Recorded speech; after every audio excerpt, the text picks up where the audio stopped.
தமிழ் செல்வி வகுப்பில் கவனிக்காததால் பேராசிரியரால் வெளியேற்றப்படுகிறாள். வெளியே வந்தவள் ராஜாங்க மாமாவின் நீதிமன்ற தீர்ப்பு என்னவாகுமோ என்ற கவலையில் மலருக்கு போன் செய்கிறாள். ஜெனியும் அவளது அப்பாவும் மாமாவிற்கு எதிராக சாட்சி சொன்னதால் தண்டனை உறுதி என மலர் பயப்படுகிறாள். அந்த நேரத்தில் நீதிமான் கல்லூரி முதல்வரின் அறைக்குச் செல்வதைக் கண்ட தமிழ் செல்வி ஏதோ சதி நடப்பதை உணர்ந்து மறைந்திருந்து கவனிக்கிறாள்.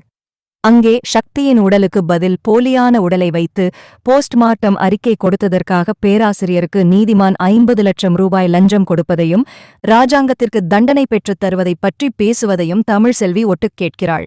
உண்மை தெரிந்ததும் அதிர்ச்சியடைந்த அவள் உடனடியாக கருப்பண்ணனுக்கு போன் செய்து அவர்கள் வீணாக வெளியில் தேட வேண்டாம் என்றும் சக்தியை நீதிமானும் பிரின்சிபாலும் மறைத்து வைத்திருப்பதாகவும் கூறுகிறாள். முதலில் சேது இதை நம்ப மறுத்தாலும் கருப்பண்ணன் வற்புறுத்தலால் அவர்கள் நீதிமானின் காரை பின்தொடர்கிறார்கள். காட்டில் உள்ள ஒரு பங்களாவில் சக்தி உயிருடன் இருப்பதையும் தாமஸும் நீதிமானும் சேர்ந்து தீட்டிய சதியையும் அவர்கள் நேரில் காண்கிறார்கள். ஆத்திரமடைந்த சேது ரவுடிகளை அடித்து துவம்சம் செய்து சக்தியை காப்பாற்றுகிறான். பிடிபட்ட நீதிமான் இந்தச் சதியில் ஈஸ்வரி மற்றும் ஐஸ்வர்யாவிற்கும் பங்கு இருப்பதை ஒப்புக்கொள்கிறான். நேரமில்லாததால் உடனடியாக நீதிமானை நீதிமன்றத்திற்கு இழுத்துச் செல்லும் சேது உண்மைகளை நிரூபித்து ராஜாங்கத்தை விடுவிக்கிறான். விடுதலையான ராஜாங்கம் சேதுவிற்கு நன்றி சொல்ல, சேதுவோ இதற்கெல்லாம் காரணம் தமிழ் செல்விதான், அவளை தவறாக புரிந்து வீட்டை விட்டு அனுப்பி பெரிய பாவம் செய்துவிட்டேன் என வருந்துகிறான். இறுதியில் வீட்டிற்கு வந்து ஈஸ்வரியின் துரோகத்தை அனைவர் முன்னிலையிலும் சேது அம்பலப்படுத்துகிறான். குறுக்கே பேசிய ஐஸ்வர்யாவின் முகத்தில் பளார் என அறை கொடுத்து தனது ஆத்திரத்தை வெளிப்படுத்துகிறான் சேது. அங்கேயே ஈஸ்வரி மற்றும் ஐஸ்வர்யாவின் முகத்திரை கிழிகிறது. ஐஸ்வர்யாவின் கன்னத்தில் சேது அறைந்ததும் அந்த இடமே நிசப்தமானது. அதிர்ச்சியில் உறைந்து நின்ற ஈஸ்வரி உடனே சுதாரித்துக் கொண்டு, என்னடா பண்ற, என் பொண்ணு மேலேயே கை வைக்கிறியா, ஒரு நீதிமான் சொன்ன பொய்யே கேட்டுக்கிட்டு பெத்த சித்தியையே சந்தேகப்படுறியே, இது உனக்கே நல்லா இருக்கா என்று ஒப்பாரி வைக்கத் தொடங்குகிறார். ஆனால் சேது விடுவதாக இல்லை. இன்னமும் நடிப்பா சித்தி, அந்த நீதிமான் சொன்னதெல்லாம் உண்மைன்னு அவன் போன்ல இருந்த ஆதாரங்களே சொல்லுது. தமிழ் செல்வியோட போனை திருடி அவ குரல்லையே செல்லப்பாண்டிக்கு போன் பண்ணி பேசுனது நீங்க தானே, அவளை இந்த வீட்டை விட்டு துரத்தணும், அப்பாவை ஜெயிலுக்கு அனுப்பணும்னு எவ்வளோ பெரிய சதி பண்ணியிருக்கீங்க என்று ஆவேசமாக கத்துகிறான். ராஜாங்கம் உடைந்து போய் அமர்கிறார். ஈஸ்வரி, உன்னை என் தம்பி பொண்டாட்டியா நினைக்கல, என் வீட்டு மகளா நினைச்சேன்.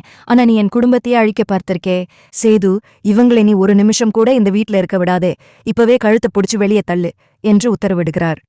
சித்ராவும் அப்பத்தாவும் தமிழ் செல்வியின் அருமையை நினைத்து கண்ணீர் விடுகிறார்கள். அந்த புள்ள எத்தனை முறை சொன்னா தான் தப்பு பண்ணலன்னு, அப்போவெல்லாம் அவளை அடிச்சு விரட்டுனீங்களே, இப்போ என்ன பதில் சொல்ல போறீங்க என்று அப்பத்தா சேதுவை கேட்க சேது குற்ற உணர்ச்சியில் தலைகுனிகிறான். உடனடியாக தமிழ் செல்வியை தேடி சேதுவும் கருப்பண்ணனும் கிளம்புகிறார்கள். ஆனால் தமிழ் செல்வி தங்கியிருந்த இடத்தில் அவள் இல்லை. அவள் எங்கே போனாள்? நீதிமானின் ஆட்கள் அவளை மீண்டும் கடத்தினார்களா அல்லது அவளாகவே எங்காவது சென்று விட்டாளா என்ற பரபரப்புடன் கதை அடுத்த கட்டத்திற்கு நகர்கிறது. சேதுவும் கருப்பண்ணனும் தமிழ் செல்வியின் விடுதிக்குச் சென்றபோது அங்கே அவளது உடைமைகள் ஏதுமில்லை என்பதை அறிந்து அதிர்ச்சியடைகின்றனர். அவள் அந்த இடத்தை விட்டுச் சென்று சில மணி நேரம் ஆகிவிட்டதாக அங்கு இருப்பவர்கள் சொல்ல சேது தன் மனைவியை தேடி அலைகிறான். மறுபுறம் ஒரு சிறிய பிள்ளையார் கோவில் வாசலில் கண்ணீருடன் அமர்ந்திருக்கும் தமிழ் செல்வி, மாமாவையும் காப்பாத்தியாச்சு, சக்தியையும் மீட்டாயிற்று, இனி என் மேல் விழுந்த பழி துடைக்கப்பட்டிருக்கும், ஆனால் என்னை நம்பாத அந்த வீட்டிற்கு இனி நான் எப்படி திரும்பிப் போவேன் என்று தனக்குள்ளேயே பேசிக்கொள்கிறாள்.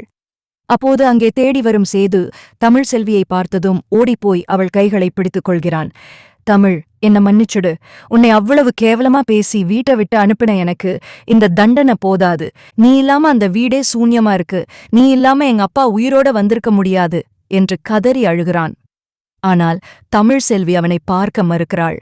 உங்க மேல எனக்கு கோபம் இல்ல மாமா, ஆனா அந்த வீட்ல இருக்க ஈஸ்வரி சித்தியும் ஐஸ்வர்யாவும் என்னை இன்னும் நிம்மதியா வாழவிட மாட்டாங்க, நான் வராததுதான் உங்க எல்லாருக்கும் நல்லது என்று பிடிவாதமாகச் சொல்கிறாள். அப்போது அங்கு வரும் ராஜாங்கம், மருமகளே, உன்னை பெத்த மகளா நினைக்காம சந்தேகப்பட்ட இந்த மாமனை மன்னிச்சுடு, இன்னைக்கு அந்த ஈஸ்வரியையும் ஐஸ்வர்யாவையும் வீட்டை விட்டு துரத்திட்டேன், இனி அந்த வீட்டுக்கு நீதான் மகாராணி, நீ வரலனா இந்த மாமன் செத்துடுவேன் என்று சொல்ல தமிழ் செல்வி பதறி போய் அவர் வாயை மூடுகிறாள். ஒரு வழியாக அனைவரின் வற்புறுத்தலுக்கும் இணங்கி தமிழ் செல்வி மீண்டும் வீட்டிற்குள் நுழைகிறாள். ஆனால் வீட்டை விட்டு வெளியேற்றப்பட்ட ஈஸ்வரியும் ஐஸ்வர்யாவோ, இப்படியே எங்களை அனுப்பிட்டா நாங்க சும்மா இருப்போமா, இதைவிட பெரிய ஆபத்து உங்களுக்கு காத்துக்கிட்டு இருக்கு என்று வஞ்சகத்துடன் சபதமெடுத்துக் கிளம்புகிறார்கள். மகிழ்ச்சியும் கவலையும் கலந்த ஒரு புதிய போராட்டத்தோடு அடுத்த அத்தியாயம் தொடங்குகிறது. தமிழ்செல்வி வீட்டிற்குள் நுழையும்பொழுது அப்பத்தா அவளுக்கு ஆரத்தி எடுத்து வரவேற்கிறார். இந்த வீட்டு மகாலட்சுமி திரும்ப வந்துட்டா, இனிமே எல்லாம் நல்லதாவே நடக்கும் என்று நெகிழ்ந்து போகிறார். ஆனால் தமிழ்செல்வியின் முகம் மட்டும் வாடியே இருக்கிறது. சேது அவளிடம் நெருங்கி வந்து பேச முயன்றாலும் அவனது பார்வையை எதிர்கொள்ள முடியாமல் அவள் தவிர்த்துவிட்டு அறைக்குள் சென்று விடுகிறாள். மறுபுறம் வீட்டை விட்டு வெளியேற்றப்பட்ட ஈஸ்வரியும் ஐஸ்வர்யாவும் தாமஸின் ரகசிய இடத்திற்குச் செல்கிறார்கள். அங்கே நீதிமானின் தோல்வியால் ஆத்திரத்தில் இருக்கும் தாமஸ், எல்லாத்துக்கும் காரணம் அந்த தமிழ்செல்விதான், அவளை சும்மா விடமாட்டேன் என்று கத்துகிறான். அப்போது ஈஸ்வரி, தாமஸ், இப்போதைக்கு நம்ம நேரடியா மோதனா வேலைக்கு ஆகாது. அந்த வீட்டோட நிம்மதிய உள்ளுக்குள்ள இருந்தே கெடுக்கணும். அதுக்கு என்கிட்ட ஒரு வழி இருக்கு என்று ஒரு ரகசிய திட்டத்தை சொல்கிறார். அடுத்த நாள் காலையில தமிழ்செல்வி கல்லூரிக்கு கிளம்பும்போது சேது அவளை தடுத்து நிறுத்துகிறான். தமிழ், நடந்த எல்லாத்துக்கும் சேர்த்து உன்கிட்ட ஒரு பெரிய மன்னிப்பு கேட்டுக்கிறேன். தயவு செஞ்சு பழையபடி என்கிட்ட பேசு தமிழ் என்று கெஞ்சுகிறான். அதுக்கு தமிழ்செல்வி, மாமா, நான் செஞ்ச உதவியெல்லாம் என்னோட கடமை. ஆனா தப்பு பண்ணாத என்னை அந்த பாண்டி முன்னாடி நீங்க அடிச்ச அடியும் பேசின பேச்சும் என் மனசை விட்டு இன்னும் போகல. அதை மறக்க எனக்கு கொஞ்சம் டைம் வேணும் என்று சொல்லிவிட்டு போகிறாள். அதே நேரம் கல்லூரி வாசலில் தமிழ்செல்வியை ஒரு மர்ம நபர் பின்தொடர்கிறான். அவன் கையில் ஒரு கடிதம் இருக்கிறது. அந்த நபர் யார்? ஈஸ்வரி அனுப்பிய ஆளா அல்லது தமிழ்செல்வியின் கடந்த காலத்தோடு தொடர்புடையவனா? நீதிமன்றத்தில் சரணடைந்த நீதிமான் ஜெயிலுக்கு போகும் முன் தாமஸுக்கு போன் செய்து, ராஜாங்கம் குடும்பத்துல ஒரு பெரிய வெடிகுண்டு காத்துக்கிட்டு இருக்கு. அந்த தமிழ்செல்வியோட ஒரு ரகசியத்தை நான் தெரிஞ்சுக்கிட்டேன். அதை சரியான நேரத்துல பயன்படுத்து என்று ஒரு ரகசியத்தை கூறுகிறான். அந்த ரகசியம் என்ன என்பது புரியாமல் தாமஸ் குழப்பத்தில் இருக்கிறான். தமிழ்செல்வி கல்லூரிக்குள் நுழையும்போது அந்த மர்ம நபர் அவள் முன்னால் வந்து நிற்கிறான். அவனை பார்த்ததும் தமிழ்செல்வியின் முகம் பயத்தில் வெளுத்து போகிறது. நீ எப்படி இங்கே வந்த என்று அவள் கேட்க அவன் ஒரு வஞ்சகமான சிரிப்பை உதிர்க்கிறான். இதை பார்த்து கொண்டே தூரத்தில் மறைந்திருக்கிறார் ஈஸ்வரி. காய் நகர்த்தல்கள் மீண்டும் சூடுபிடிக்கின்றன. அந்த மர்ம நபர் தமிழ்செல்வியை நெருங்கி, என்ன தமிழ், என்னை அடையாளம் தெரியலையா? உன் பழைய நண்பன் வந்திருக்கேன், ஒரு ஹலோ கூட சொல்ல மாட்டியா என்று ஏளனமாக பேசுகிறான். அவன் வேறு யாருமல்ல, தமிழ்செல்வியின் பழைய கல்லூரித் தோழன் வினோத். இவன் ஏற்கனவே சில பிரச்சனைகளால் கல்லூரியிலிருந்து நீக்கப்பட்டவன். வினோத் அவளிடம் ஒரு புகைப்படத்தை காட்டுகிறான். அது தமிழ்செல்வி முன்னால் ஒரு இக்கட்டான சூழலில் இருக்கும்போது எடுக்கப்பட்ட புகைப்படம். இதை மட்டும் நான் சேதுகிட்டையோ உன் மாமனார் ராஜாங்கத்துக்கிட்டையோ காட்டினா உன் கதி என்னாகும்னு யோசிச்சுப்பாரு என்று மிரட்டுகிறான். தமிழ்செல்வி செய்வதறியாது திகைத்து நிற்கிறாள். உனக்கு என்ன வேணும் என்று அவள் கேட்க, இப்போதைக்கு எதுவும் வேண்டாம், நேரம் வரும்போது சொல்றேன் என்று சொல்லிவிட்டு வினோத் அங்கிருந்து நகர்கிறான். இதை மறைந்திருந்து பார்த்த ஈஸ்வரி உடனே வினோத்தை சந்தித்து, நல்லா மிரட்டுற தம்பி, ஆனா இதை மட்டும் வச்சு நாம அவளை வீட்டை விட்டு துரத்த முடியாது. சேது அவளை இப்போ ரொம்ப நம்புறான். அந்த நம்பிக்கையை உடைக்கிற மாதிரி ஏதாவது பெருசா செய்யணும் என்று தூண்டிவிடுகிறாள். அன்றைக்கு மாலை வீட்டுக்கு வரும் தமிழ்செல்வி மிகவும் சோகமாக இருப்பதை பார்த்து சேது பதறுகிறான். என்ன தமிழ், காலேஜ்ல ஏதாவது பிரச்சனையா? ஏன் ஒரு மாதிரி இருக்க என்று அக்கறையாக கேட்கிறான். அவனிடம் உண்மையைச் சொல்லப் போனாள் தமிழ்செல்வி. ஆனால் வினோத்தின் மிரட்டல் அவளை தடுக்கிறது. ஒண்ணுமில்ல மாமா, கொஞ்சம் தலைவலி என்று பொய் சொல்லிவிட்டு தவிர்க்கிறாள். மறுபுறம் சக்தியும் மலரும் பேசிக் கொண்டிருக்கும்போது சக்தி ஒரு உண்மையச் சொல்றான்.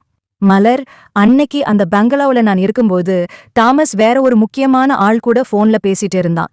அந்த ஆள் நம்ம குடும்பத்துல இருக்கிற ஒருத்தரோட பழைய பகைய வச்சு விளையாட பாக்குறான். அது யாருன்னு தெரிஞ்சாதான் இந்த சதியோட முழு பின்னணியும் நமக்கு தெரியும் என்கிறான். அடுத்த நாள் சேதுவின் போனுக்கு ஒரு தெரியாத எண்ணிலிருந்து அந்த மர்ம புகைப்படம் மெசேஜாக வருகிறது. அதை பார்த்த சேதுவின் முகம் கோபத்தால் சிவக்கிறது. நேராக தமிழ்செல்வியிடம் சென்று அந்த போட்டோவை காட்டி, இது என்ன தமிழ், இதில் இருக்கிறது நீதானே என்று சத்தம் போடுகிறான். ஈஸ்வரியும் ஐஸ்வர்யாவும் ஓரக்கண்ணால் இதை பார்த்து சிரித்துக் கொண்டிருக்கிறார்கள். தமிழ்செல்வி உண்மையைச் சொல்லி சேதுவின் நம்பிக்கையை காப்பாற்றுவாளா அல்லது மீண்டும் அந்த வஞ்சக வலையில் விழுவாளா? அடுத்த திருப்பத்தை நோக்கி கதை நகர்கிறது. வீடியோ பிடிச்சிருந்தா லைக் பண்ணுங்க, கமெண்ட் பண்ணுங்க, மறக்காம நம்ம சேனலை சப்ஸ்கிரைப் பண்ணுங்க. நன்றி.